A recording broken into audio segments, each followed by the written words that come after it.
Did you help the RAF in any way? Well, if you are looking at, maybe I helped all Sierra Leoneans.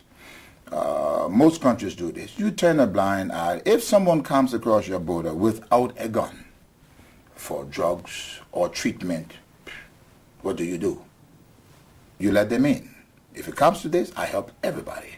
And in fact, there are international regulations that shows you how to deal with refugees. If someone comes across your border, whether he's a soldier, it's very hard to tell who is a soldier in Africa now once you don't have on a uniform.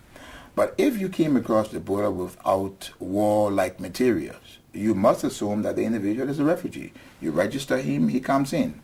But the borders across our countries, especially Liberia, Sierra Leone, Guinea, and parts of Ivory Coast, you're talking about the most dense rainforest is in that particular region. It's very difficult to control who comes in. It's not like your terrain here where you can see miles. The forest is dense. Sometimes it rains and it doesn't hit the floor. So it's very difficult. To help them directly, no, we were sympathetic to what was going on in Sierra Leone, but we didn't have the means to help. Other countries did. They have alleged that directly or indirectly that you actually helped the RAF rebels, help in hacking the limbs of Sierra Leoneans in the war. Oh my God.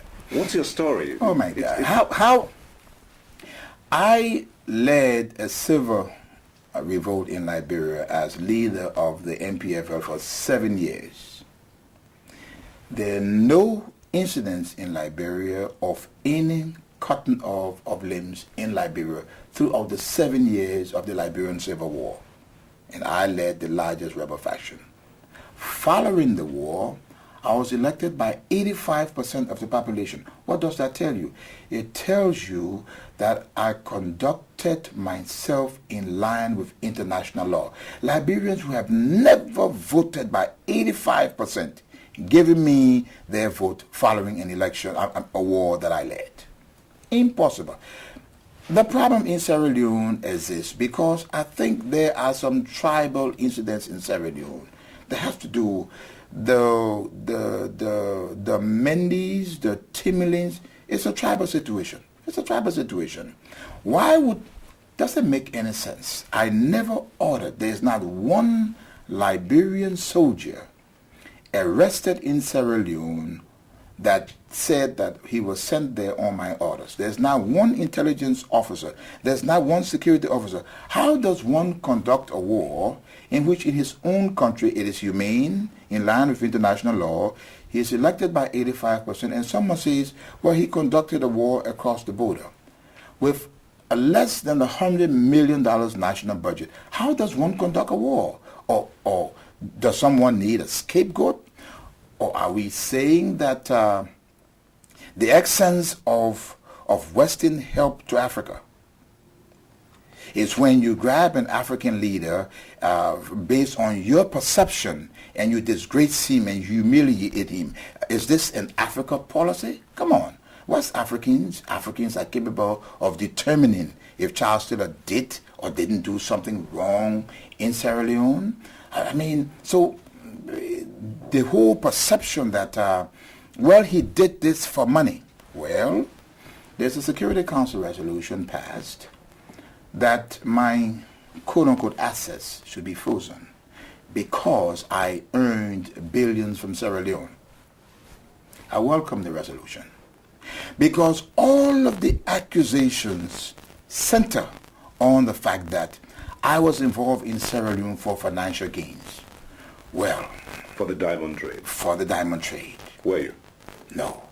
But the way that this is going to be tested, because there's a Security Council resolution that calls for the freezing of quote-unquote monies and assets, I welcome it, and I hope they do the search diligently. And when they search and find, I'll put it to 10 years, go back on my record for 10 years. If they find any foreign bank account in any country on the planet with monies for me, or they find properties as they have alleged, then I stand guilty.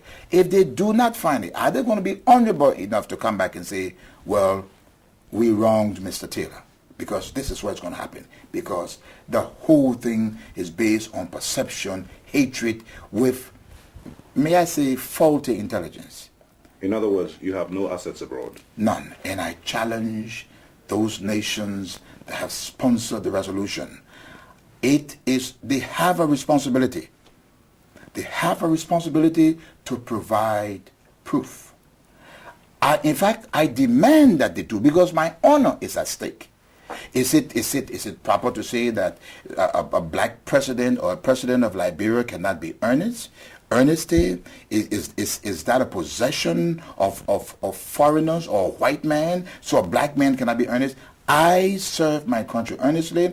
I was not involved in any diamond trade in Sierra Leone, and I invite them to go 10 years back. If they find any bank account in any nation, then I stand guilty. So the freeze does not in any way affect you? No. I welcome it. I welcome the freeze. I welcome the freeze, provided, and I have asked some of my colleagues to say to the Security Council, well, you have to put a time limit to this. Mr. Taylor, my honor, I have to leave. I have children. My children cannot move. Their rights are being violated. It is bizarre. For example, this is the first time in the history of the United Nations the Security Council is gone after a family. A family. I thought the Security Council dealt with nation states. They're gone after an individual and a family. Well, that's the world's biggest body. But they also owe something to me.